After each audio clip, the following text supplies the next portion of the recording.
Hi art students, today we're going to be finishing up our slab boxes. Okay, at this point you should have a box that's fully formed and made. It has sgraffito design on each side, and you also have a lid with a flange that fits nice and snug on your box. Okay.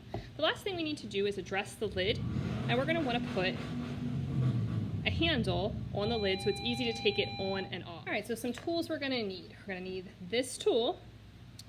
We're going to need this tool, and we are going to need this, okay, along with some clay.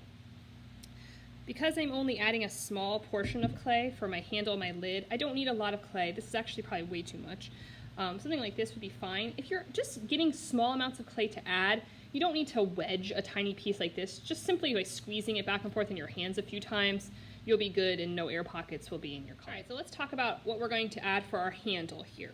Okay, I want you to use the design pattern that you put onto your box using the sgraffito method to act as the starting point for making your handle. Okay, because I used wave patterns and I want to create a sense of unity on my box. So to do that, I'm going to add something for my handle that corresponds with the design on my box. So that could be a great many things. I could simply add a curved line that shows a wave. I could create or sculpt something related to the beach or the ocean.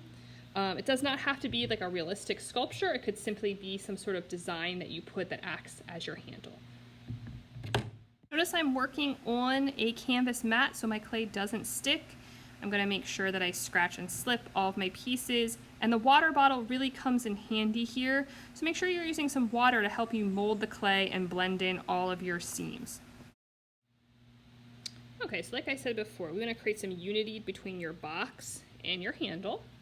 So I decided to kind of mimic my kind of wave shape here for my handle. And again, that can be more abstracted or it can be more literal, realistic representation.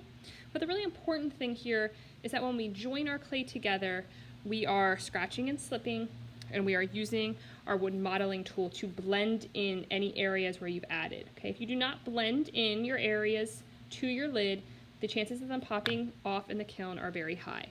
Okay? So make sure that when you add any pieces to your lid, that you're scratching and slipping and you're blending everything in to your lid. All right, when you're finished making your handle, your box is finished. One thing that I want you to do is make sure that you put your name or your initials on the bottom of your box. Okay. I almost always will put the year as well, but that's up to you. It's just good to make a documentation of when you've made your art. Okay.